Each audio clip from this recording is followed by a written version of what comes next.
विरोधी पक्षनेते म्हणून निश्चितपणे विजयरावांनी काही भाषणामध्ये चांगले मुद्दे मांडलेले आहेत, चांगल्या सूचना केलेल्या आहेत.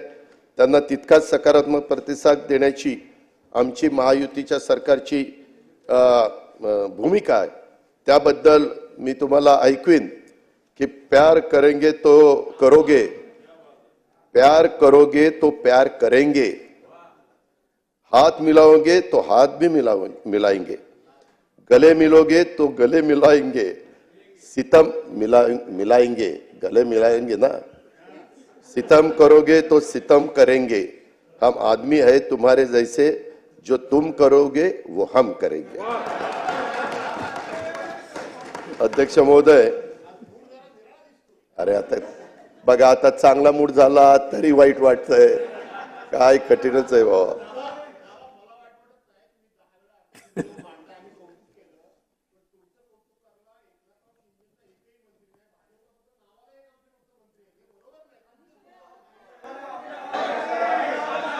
काय भास्करराव, त्यांचा माझ्यावर एवढा डोळे झाकून विश्वास आहे की ते म्हणतात, हा मी इथं अर्थसंकल्प मांडत असताना दुसरी पण महत्वाची कामं चाललेली आहेत, कारण राज्य झपाट्याने पुढे न्यायचं चाललंय. अध्यक्ष महोदय, आता ते तुम्ही त्या बघत त्या चष्मात न बघता त्याला मी काय करू. अध्यक्ष महोदय, काही सन्माननीय सदस्यांनी अंतरिम अर्थसंकल्प आणि अतिरिक्त अर्थसंकल्प याच्याबद्दल पण थोडासा ओहापोह सन्माननीय ज्येष्ठ सदस्य पृथ्वीराज बाबा चव्हाण साहेबांनी त्या ठिकाणी केला. पण एक गोष्ट खरी आहे, आम्ही पण त्या गोष्टीचा विचार केलाय. ह्याच्याकरता अध्यक्ष महोदय, भविष्यात या कार्यपद्धतीमध्ये बदल करायचा झाल्यास त्या सुधारित कार्यपद्धतीस विधानमंडळाच्या अंदाज समितीची मान्यता घ्यावी लागेल. परंतु बाबा, तुम्ही म्हणताय ते प्लॅनिंग फायनान्स, आमचं पण मत तसं झालंय, कारण दोनदा करायचं काहीच कारण नाही. त्याच्यामुळे पुढच्या वेळेस ह्या गोष्टीचा निश्चितपणे विचार हा अंदाज समितीला, विधान मंडळाच्या अंदाज समितीच्या पुढे, आता अंदाज समिती पण नाही त्यांच्या पुढे देऊन आपण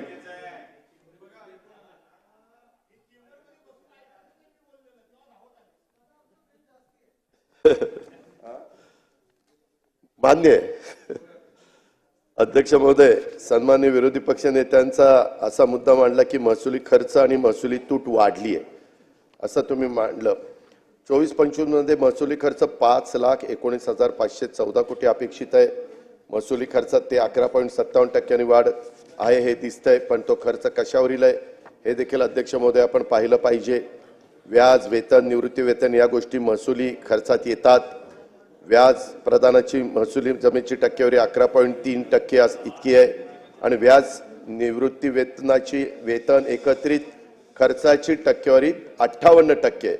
मला सभागृहाला एक गोष्ट जरूर सांगायची आहे. तुम्ही अनेकदा आमच्यावर एक आरोप करता की तुम्ही जागा मोकळ्या ठेवता. परवाच सन्माननीय उपमुख्यमंत्री देवेंद्र फडणवीस साहेबांनी आपल्या लक्षात आणून दिलं. मी पण ह्या चर्चेच्या निमित्तानं लक्षात आणून देऊ इच्छितो की पाईपलाईन मध्ये आणि भरलेल्या ह्या सगळ्या जागा म्हणजे साधारण ऑगस्ट 15 पर्यंत 1,09,000